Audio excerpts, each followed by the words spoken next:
gusto, di ba, sa magtayang, sa malinit. So alin pa na tayo tayo na sa gana sa ako to si Joy Delgado. Then ano sa ito nila sa ako?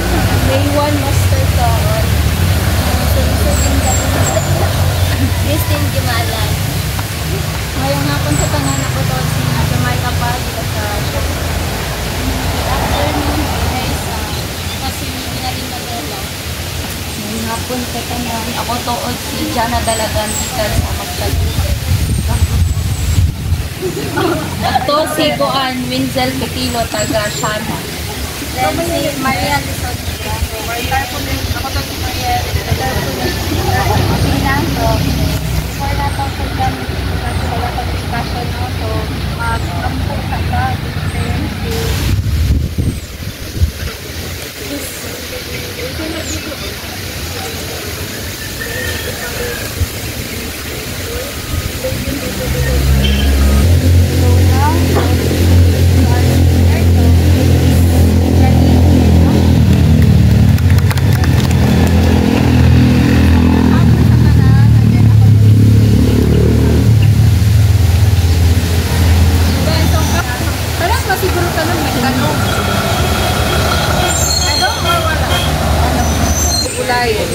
So, karon is ang amuang itudlo is ang fermented fruit juice is natural siya, organic. Kaya di ba ang abono is mahal? Mahal dili ang abono. Mahal din. Sakit sa bulsa. Sakit sa bulsa. Mahal. Kanong gatuloy din. Palit na lang ang gulay. Siya ganito. Kaya hindi siya is para ba waste ng ganito. Makuha na siya sa salin-salin rasa, palit sa gulat, naara sa inyo. So, fruit juice.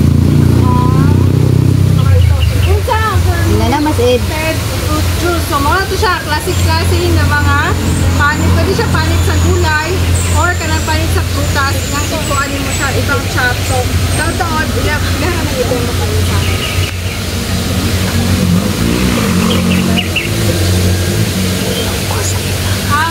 Since ang kanang di ba ang prutas, hindi ba naman siya masustansya. Ang gulay po is masustansya. So, inuha na lang natin sa fruit juice kaya para magamit siya as abono sa talon. Kaya na siya kahit ang mga fertilizer, ano din yan, yan nasa palit. Once na makuha na siya mag-turn or mag-ano na gawin siya, meron siya, meron sa process sa fertilization, makatabang na siya para sa talon ninyo, para makuha na isa na mag-turn. So, magtawag siya na sustainable and cost-effective. Ganuman.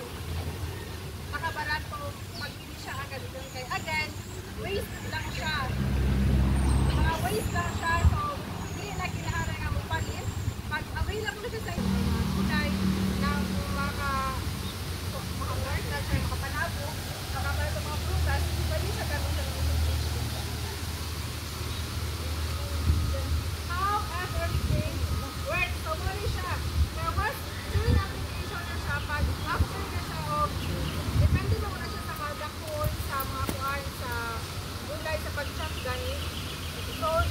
sa mag-melt na siya, i-apply siya sa soil, makatabang siya sa soil, kaya during aeration, bitawag ka na kayo mga alinayutan, diba mga compact type man sila.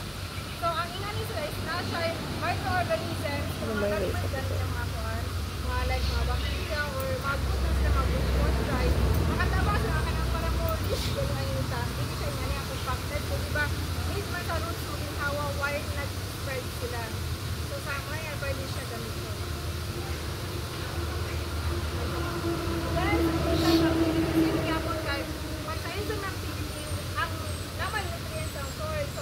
Dili tanan na nutrients na nasa soil makuha mo sa talong. Kaya dapat i-break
man or kung saan timbang sa inyong na-chop na mga kuan, panit is mo pod pinadanon ang sugar or ang molasses. So, for example, hindi siya is 1/4 na. 1/4 na, so ang English one is 1/4 food na sugar.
siya tanan galit mapuro.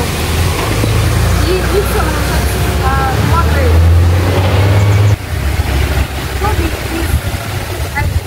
siya, 1:1, pero pag 1 sa, katong 1, galing na, katong dako, back sa 1.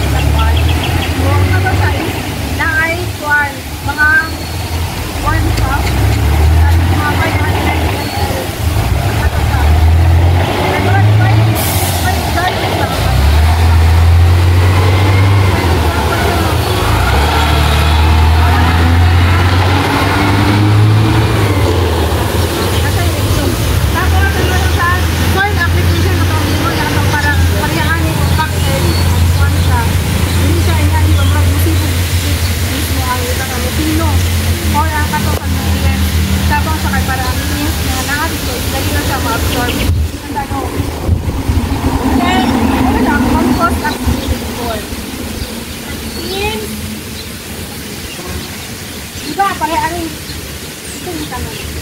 Diba na yung mga sangbot siya nga kuwan? So, ano mga down-down na lagyan na po. Diba kadibay mo na sa malata? Na-harvest na lang ka na ako yung malata. So, kayo once naman ng microorganisms, ang naalihan ng madahon, pwede kututon sa katong mga food organism. Imuon nilang feed. May lang i-viewer sa ilaba. Tapos, maturn na po siya into mag-compose naman. So, pwede na siya additional na po sa abono sa ganun.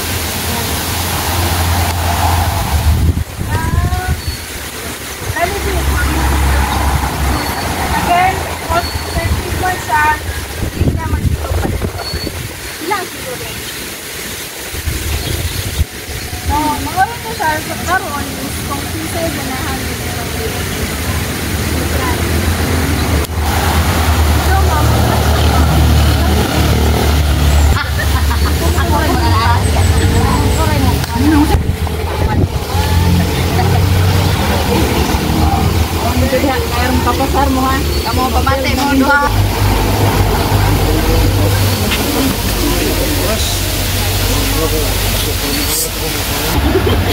Kita keluar isara iduhul.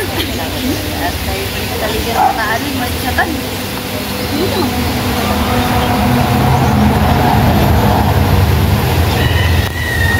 Aduh, betul dapat kali itu. Hindi